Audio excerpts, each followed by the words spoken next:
दोस्तों, वीडियो को शुरू करने से पहले मैं आपको डिस्क्लेमर देना चाहूँगा कि वीडियो सिर्फ और सिर्फ एजुकेशनल पर्पज़ के लिए, यहाँ पे आपको इन्वेस्टमेंट एडवाइस नहीं दी जाती है। तो वीडियो को देखकर आप सीख सकते हो और इन्फॉर्मेशन को ले सकते हो। बाकी इससे पहले एक वीडियो मैं आपको दे चुका हूँ, उम्मीद करता हूँ कि आपने इसको देखा होगा। देखा नहीं तो आप इसको जरूर से देख लेना। निफ्टी में क्या ब्रेकआउट पॉसिबल है क्या, और एक सेक्टर है जो कि आज के दिन बहुत अच्छा कर चुका है, उसकी कुछ कंपनीज, फंड, ETF हम बोल सकते हैं कंपनीज की जगह, उसको हमने यहाँ पे डिस्कस किया है। इसको आप चेकआउट कर सकते हैं। अब दोस्तों बात करते हैं कुछ ऐसी कंपनीज को लेकर जिनके स्टॉक्स में अच्छी खासी बाइंग हो चुकी है। कुछ कंपनीज हैं जिनके स्टॉक्स में रिवर्सल्स दे दिए हैं, ब्रेकआउट्स दे दिए हैं। चेक करते हैं किस तरह से आप ब्रेकआउट को चेक कर सकते हैं, कैसे आप कंपनी के फंडामेंटल्स को देख सकते हैं, और कौन कौन सी न्यूज़ है जो इम्पैक्ट कर रही है कंपनीज को, वो भी हम चेक करने वाले हैं। तो फर्स्ट कंपनी बजाज फाइनेंस, 3.5% के आसपास की तेजी बनी। मार्केट कैप काफ़ी ऊपर जा चुका है इसका, 6 लाख करोड़ से भी प्लस अब ये मार्केट कैप हो चुका है। इसके बावजूद स्टॉक ने आज 4% ऊपर जाके क्लोज किया है। अब देखिए, हम सबसे पहले चेक करेंगे नंबर्स कैसे थे।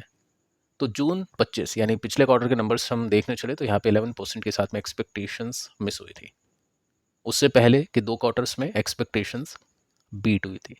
ठीक है, तो यहाँ पे एक्सपेक्टेशन में से बट स्टॉक क्यों चला, क्योंकि कुछ न्यूज़ हम देख चुके हैं कल के दिन। जैसे मैं आपको बता चुका हूँ कि कंपनी फंड रेज करेगी 1350 करोड़ का एनसीडीज के जरिए, तो उसकी वजह से 3% का जंप इसमें देखने को मिला है।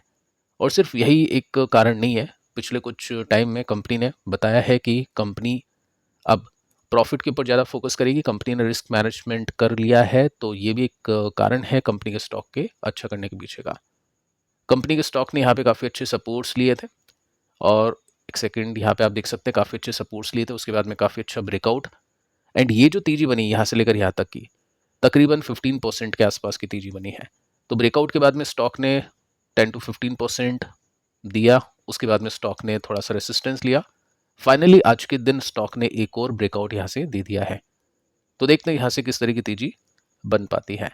ये एक कारण है कंपनी के स्टॉक के चलने के पीछे का कि अगले क्वार्टर में नंबर्स हो सकता है अच्छे हमको देखने को मिले। 35 का वैल्यूएशन है इसका, 35 का पी है, लेकिन कंपनी के स्टॉक ने आज के दिन एक ब्रेकआउट दे दिया है।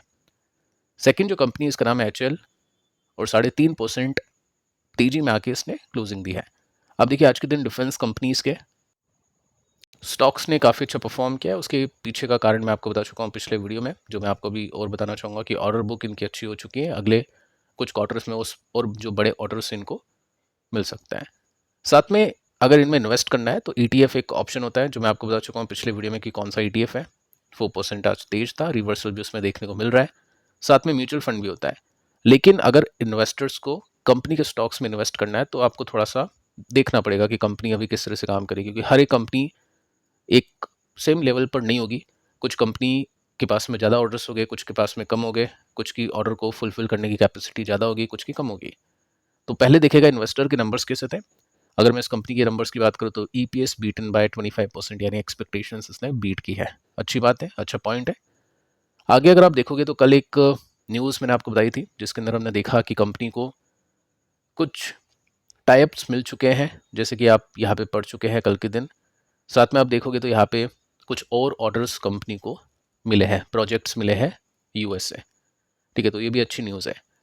तो कंपनी के स्टॉक ने आज अच्छा किया, अच्छा परफॉर्म किया। थोड़ा सा इसको गहराई से देखें, डिटेल में देखें, तो इसके अंदर आप सिंपली नोट कर सकते हैं कि स्टॉक ने गिरावट दिखाई, उसके बाद में यहाँ पे कंसोलिडेट किया, और आज के दिन कंपनी ने रेसिस्टेंस को ब्रेक कर दिया, एक ब्रेकआउट दे दिया।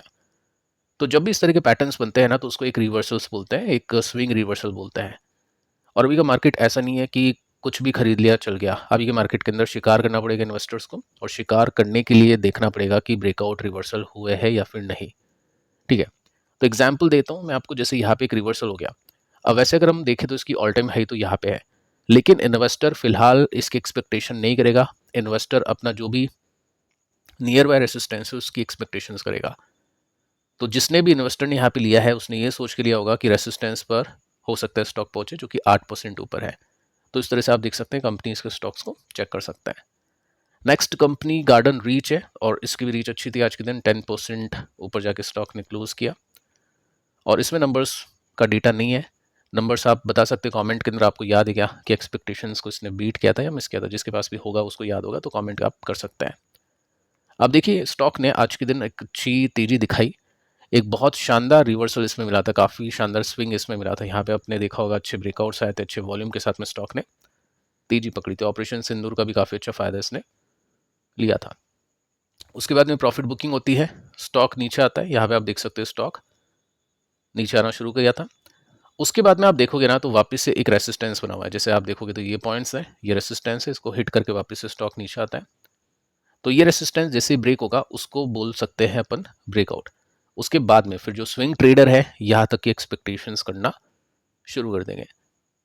तो कहने का मतलब है कुछ डिफेंस कंपनीज में ब्रेकआउट हो चुके हैं, रिवर्सल्स आ चुके हैं, कुछ में आना बाकी है। जिसमें आ चुके हैं अभी फिलहाल उसमें ध्यान देना बेटर होगा, और जिसमें आने वाले हैं उसमें उस समय ध्यान देना बेटर होगा। ठीक है, तो यहाँ पे एक अच्छी तेजी बनी है, गैप भी अच्छा खासा है, तो इसको भी रडार पे इन्वेस्टर्स ट्रेडर्स रखेंगे। नेक्स्ट कंपनी एमटार, ये भी 10% के जंप के साथ में क्लोज कर चुका है, 86 की पी रेशियो है इसका। ठीक है, अब यहाँ पे आप देखोगे ना तो कंपनी के स्टॉक ने कल के दिन भी 5% की तेजी दी। उसके पीछे का कारण था 386 करोड़ की क्लीन एनर्जी का ऑर्डर इसको मिला था, उसकी वजह से कंपनी के स्टॉक ने अच्छा परफॉर्म किया।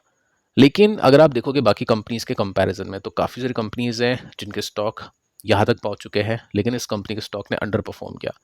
तो ऐसी कंपनी को थोड़ा सा नेगेटिवली देखे तो फ़ायदा होगा, मतलब इनमें प्रॉपर रिवर्सल्स, अगर दो कंपनी है, एक कंपनी का स्टॉक यहाँ पे है और इस कंपनी का स्टॉक यहाँ पे है, यहाँ पे एक ब्रेकआउट मिल चुका है, यहाँ पे एक ब्रेकआउट मिल चुका है, मोस्टली लोग इस कंपनी को प्रेफर करेंगे, लेकिन वैसे प्रेफर आपको करना चाहिए इस कंपनी को क्योंकि इसका ट्रेंड सॉलिड है। ठीक है, हो सकता है ये कंपनी चल जाए, हो सकता है यहाँ से अच्छी खासी तेजी बन जाए, हो सकता है ये पूरा का पूरा स्विंग मिल जाए, लेकिन चांसेस कम होते हैं। तो ऐसी कंपनीज में डबल श्योर होना काफ़ी इंपॉर्टेंट है कि ब्रेकआउट्स होए, अच्छे वॉल्यूम के साथ में हो और साथ में नंबर्स भी अच्छे आने चाहिए। ठीक है, तो यहाँ पे आप देख सकते हैं अभी तक स्टॉक ने ब्रेकआउट दिया नहीं है, देखते हैं ब्रेकआउट इसमें मिलता है क्या, मिल जाएगा तो अच्छी बात है, उसके ऊपर अपन डिस्कशन करेंगे। तो इसको भी आप रडार पर रख सकते हैं, अपनी स्टडी में शामिल कर सकते हैं। नेक्स्ट कंपनी है कोचिन शिपयार्ड, 6% की तेजी आज के दिन इसमें बनी है। यहाँ पे नंबर्स कैसे हैं, नंबर्स को देख लेते हैं। मतलब जिसके नंबर्स मैंने आपको नहीं बताया उसका मतलब यह है कि वहाँ पे एक्सपेक्टेशन का डेटा विजिबल नहीं है, पता नहीं है एक्सपेक्टेशंस बीट है या नहीं है गूगल की स्लाइड के हिसाब से। सो यहाँ पे 40% के साथ में एक्सपेक्टेशंस बीट की है पिछले क्वार्टर में इस कंपनी ने। एक तो अच्छी बात है, एक्सपेक्टेशंस बीट की है। सेकंड, स्टॉक अच्छे डिस्काउंट के साथ में है। तीसरा पॉइंट, डिफेंस कंपनी के स्टॉक्स में अच्छा परफॉर्मेंस देखने को मिलेगा, तो हो सकता है यहाँ पे भी देखने को मिल जाए। एक ब्रेकआउट इसने दिया था लेकिन बड़ी तेजी इसने नहीं दी, ऑल टाइम हाई तक स्टॉक नहीं पहुंचा, लेकिन चलो ठीक है, 20-30 25-30% का रनअप इसने दिया था।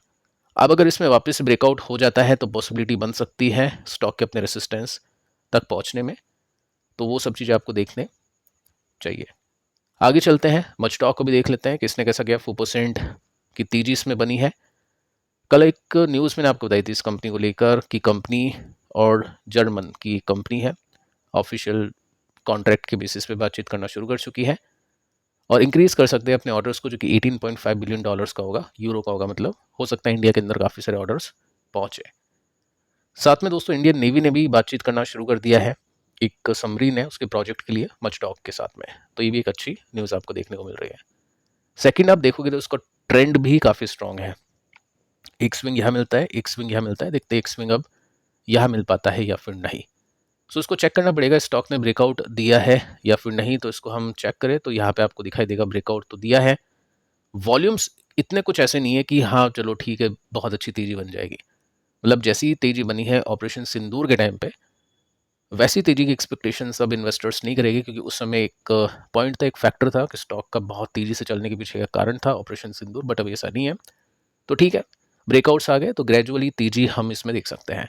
तो मार्केट दोस्तों भी ऐसा है, जैसे जैसे कंपनीज के स्टॉक्स जैसे जैसे रेसिस्टेंस ब्रेक करते जाएगी, रिवर्सल्स देते जाएगी, चाहे वो एआई कंपनीज हो या ग्रीन एनर्जी कंपनीज हो या इस तरह की कंपनीज हो, उनके अंदर इन्वेस्टर का ज़्यादा फोकस रहने वाला है। बाकी इन्वेस्टिंग कंपनीज अलग होती है, ये भी कंपनी इन्वेस्टिंग कंपनीज के रूप में आप देख सकते हैं अगर एलोकेशन कम देना है उस हिसाब से। और ट्रेडर इन्वेस्टर दोनों तरह के जो लोग हैं इसमें फोकस करेंगे, मतलब ऐसी कंपनीज में जिनके स्टॉक्स में रिवर्सल सभी आ रहे हैं और जो नीचे से ऊपर जाने की कोशिश कर रही है। ठीक है, तो इसको भी आप चेक कर सकते हैं। तो फिलहाल इस वीडियो में इतना ही, पिछले वीडियो को आप देख लेना, ये भी आपके लिए काफ़ी इंपॉर्टेंट है। मिलते हैं कल, तब तक के लिए शुभ रात्रि।